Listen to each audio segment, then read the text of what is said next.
کے لیے جنت کی گارنٹی کا وعدہ کیا ہے، جو اپنی جوانی اللہ تبارک و تعالیٰ کے لیے گزار رہے ہو، جس نے اپنی زندگیوں کو محفوظ کر کے رکھا ہو۔ اے دنیا کے لوگوں، یہ چاروں طرف تمہیں ایک سے ایک فتنے نظر آئیں گے، کہیں لڑکی کا فتنہ نظر آئے گا، کہیں مال کا فتنہ نظر آئے گا، کہیں کسی اور چیز کا فتنہ نظر آئے گا۔ ان فتنوں کے درمیان اپنے آپ کو بچا کر کے چلنا، یہی تو تقویٰ ہے جس کو جناب محمد رسول اللہ نے کبھی کہا تھا تقویٰ اپنی زندگی میں لازم کرو۔ اور عمر فاروق نے کبھی کسی صحابی سے پوچھا تھا بتاؤ تقویٰ کیا ہے، اس صحابی نے ابی ابن کعب نے غالباً اس نے کہا تھا تقویٰ یہ ہے کوئی آدمی کہیں کسی جنگل میں چلتا ہو اور وہ جنگل اتنا ڈینجر ہو، اتنا خطرناک ہو کہ اس جنگل کے اندر کانٹے دار درخت ہو۔ اب یہ بتائیے امیر المومنین اس جنگل میں چلے گا تو کیسے چلے گا؟ آدمی اپنے آپ کو بچا کر کے چلے گا۔ اے اللہ، اے امیر المومنین، تقویٰ تو یہی ہے۔ یہ دنیا میں چاروں طرف سے فتنے، کہیں لڑکیاں آپ کو اپنے حسن کے جال میں پھنسانے کی کوشش کر رہی ہے، کہیں مال اپنے طرف بلا رہا ہے، آؤ ادھر سے مال کماؤ، بلڈنگیں بناؤ، بینک بیلنس جمع کرو۔ آج لڑکیوں کی طرف سے آفر آ رہی ہے، آؤ ادھر رہو۔ نبی نے کبھی فرمایا تھا مائلات ممیلات، اے لوگوں، ہماری زندگی، ہماری سمت کے اندر کچھ لڑکیاں ایسی بھی آئیں گی جو باقاعدہ کپڑا تو پہنیں گی لیکن ننگی نظر آئیں گی، اتنا چست کپڑا پہنیں گی، اتنا ٹائٹ کپڑا پہنیں گی کہ کپڑا پہننے کے باوجود ننگی نظر آئیں گی۔ اور آپ نے یہاں تک فرمایا مائلات ممیلات، وہ میک اپ کریں گی، وہ خوشبو لگائیں گی، وہ طرح طرح کے میک اپ کر کے راستوں میں چلیں گی۔ اس کا مقصد یہی ہوگا کہ میرے طرف لڑکے مائل ہو، مجھ سے کانٹیکٹ کرے، مجھ سے رابطہ کرے، مجھ سے انجوائے کرے۔ آپ نے فرمایا ایسی جوان لڑکیاں جنت میں نہیں جائیں گی، ولا يدخلن الجنہ، ایسی لڑکیاں جنت میں داخل نہیں ہوں گی، بلکہ ایسی عورتیں جہنم میں جائیں گی۔ جنت میں جانے کی دور کی بات ہے، ولا یجدن ریحا، جنت میں جانے کی دور کی بات، جنت کی خوشبو بھی ایسی لڑکیاں نہیں پائیں گی۔ ذرا غور کرو میرے بھائیوں، ہمارے یہاں کے نوجوانوں کی کیا ہوا؟ اے نوجوان میری بہنوں، آج تمہارے جو حالات، اللہ کی قسم جن حالات کو آج میں دیکھ رہا ہوں اور جن حالات سے ہم اور آپ گزر رہے ہیں، شوہروں کے سامنے سجے گی نہیں، شوہروں کے سامنے میک اپ نہیں کرے گی، جلسوں کے لیے میک اپ ہو رہا ہے، کس کو دکھانے کے لیے میک اپ ہو رہا ہے؟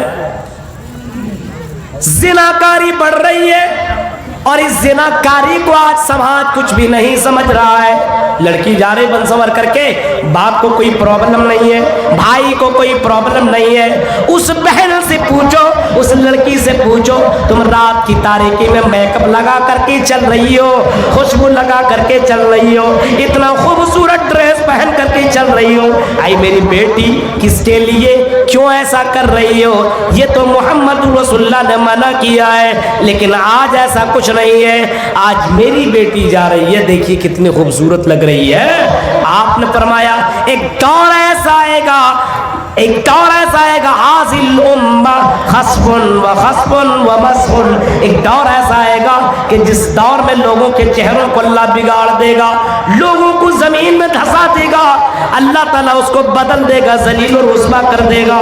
اللہ کے نبی نے فرمایا، صحابہ نے پوچھا اللہ کے رسول یہ دور کیسا ہوگا، کب آئے گا؟